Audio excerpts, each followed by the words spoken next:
Hi friends, ഇന്ന് നമ്മളിവിടെ ഉണ്ടാക്കാൻ പോകുന്നത് ഒരു ഫിഷ് ബിരിയാണിയാണ്. അതിന് വേണ്ട ഉള്ളി, തക്കാളി, ഇഞ്ചി, പച്ചമുളക്, വെളുത്തുള്ളിയൊക്കെ സെറ്റാക്കി വെക്കുക. എന്നിട്ട് കുറച്ച് വെളിച്ചെണ്ണ ഒരു ചെമ്പിലേക്ക് ഒഴിച്ചിട്ട് അതിലേക്ക് ഉള്ളി ഇടുക. ഉള്ളി നന്നായി വാടുന്നവരെ നീക്കി വെക്കുക. എന്നിട്ട് ഫിഷൊക്കെ കട്ട് ചെയ്ത് സെറ്റാക്കി വെക്കുക. ഉള്ളി നന്നായി വാടിയതിന് ശേഷം ഇഞ്ചി, പച്ചമുളക്, വെളുത്തുള്ളി, തക്കാളി എല്ലാം ഇട്ട് നന്നായിട്ട് മിക്സ് ചെയ്യാം. എന്നോട് ഒരുപാട് ആൾക്കാർ പറഞ്ഞത് ഓൺ വോയിസിൽ വീഡിയോ ചെയ്യാൻ വേണ്ടിയിട്ട്, അതുകൊണ്ടാണ് ഇന്നൊരു ഓൺ വോയിസ് വീഡിയോ ചെയ്യുന്നത്. അപ്പോൾ നാട്ടിൽ നിന്ന് കൊണ്ടുവന്ന് നല്ല നാടൻ ഗരം മസാലയും ബിരിയാണി മസാലയൊക്കെ ഇട്ട് അതിലേക്ക് നമ്മൾ കുറച്ച് മഞ്ഞൾപ്പൊടിയൊക്കെ ആഡ് ചെയ്ത് നന്നായി മിക്സ് ചെയ്ത് വെക്കുക. അത് മിക്സ് ചെയ്ത് വെച്ചിട്ട് നമ്മൾ റൈസിനുള്ള പരിപാടി നോക്കുകയാണ്. കുറച്ച് വെളിച്ചെണ്ണ ഒഴിച്ച് കുറച്ച് RKG ഇട്ട് കുറച്ച് ഉള്ളി, ക്യാരറ്റ്, പട്ടാപ്പൂവ് അങ്ങനെയെല്ലാം സെറ്റാക്കിയിട്ട് ആവശ്യത്തിന് വെള്ളം ഒഴിച്ച് കൊടുക്കുക.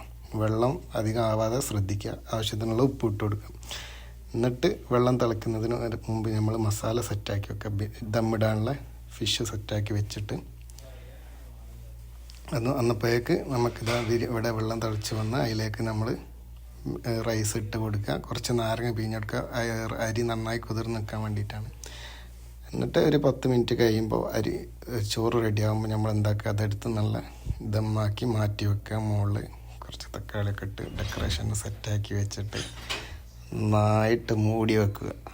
ഒരു 10-20 മിനിറ്റ് ദമ്മ് നമ്മൾ സെറ്റാക്കി വെച്ചാൽ നമ്മളെ ഫിഷ് ബിരിയാണി റെഡി ആയിരിക്കുന്നതാണ്.